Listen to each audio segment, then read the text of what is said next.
This is Joseph Barone, the CEO and corporate learning consultant of A Fool for Learning. And our foolish thought for the day is sexual harassment training with Kurt Nemes, part 3.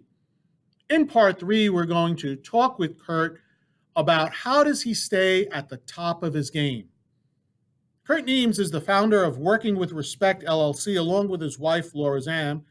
Kurt has over 40 years worth of experience education, organizational training, and instructional design.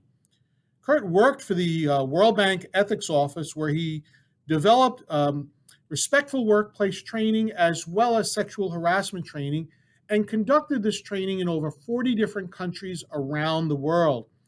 He's currently developing sexual harassment prevention training for the Millennium Challenge Corporation, a federal international development agency, and he's also working on his certification as a workplace coach. So, Kurt, let me welcome you to our third and final podcast.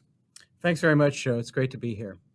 And as I mentioned earlier, what I'd like to focus today on is how do you keep you, Kurt Nemes, on the top of your game in the area of sexual harassment training?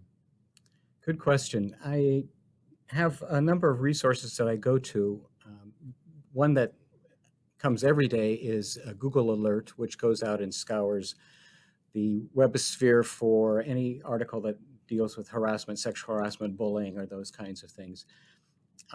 Google also has a scholarly alert program as well that you can sign up for, and that actually will send you to scientific journals where people are actually researching what are effective methodologies for addressing sexual harassment and what works and what doesn't work, and what organizations can do to fight it as well. Let me go back to the first one about Google, your Google Analytics.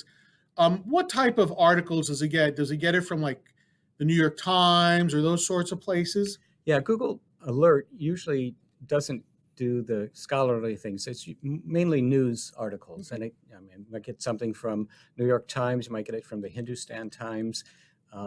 So it's actually international, which is kind of interesting to see what's going on in other countries as well. And on the scholarly article piece, you said again that Google has the scholarly thing. And where does it pull scholarly articles from? Well, it also goes out and searches databases of journals, scientific journals, and so it will bring you back a list. A lot of times those are links to scientific publication websites where you actually have to pay quite a bit for articles or the journals. So what I usually do is I'll copy the name of the title and I'll go to a website that's called researchgate.net. And this is a place where researchers go and post articles that they've published or maybe coming out soon or have appeared in journals. And a lot of times I can find the article that I want there. People already have put it up. And if I ask if it's not publicly available, you can contact the author and they can send you a copy sometimes. So I've got a lot of resources from that. All right, that's great. That's great to be able to get a lot of those resources free. Are you members of any professional associations or organizations, and do you find that they help? Yeah, American It's the association. Association for Training and Development. Talent and Development.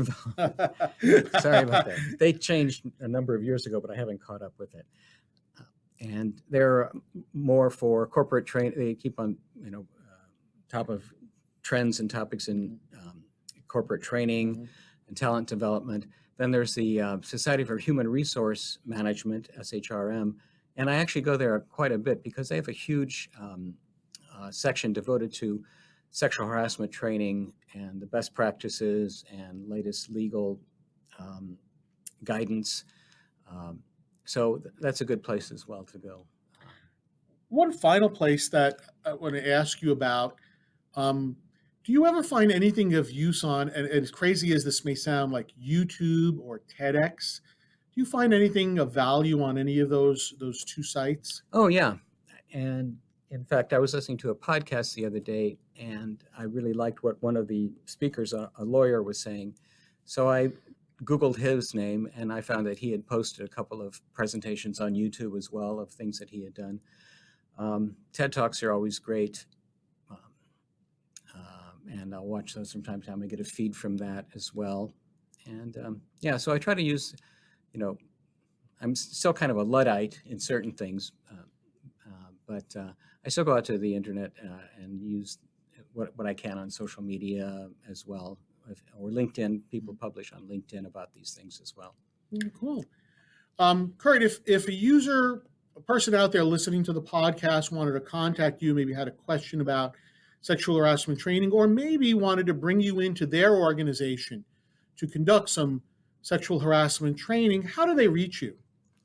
Yeah, they can actually reach me through my website, which is workingwithrespect.com, just like it's spelled, or they can contact me directly by phone at 202-403-9084.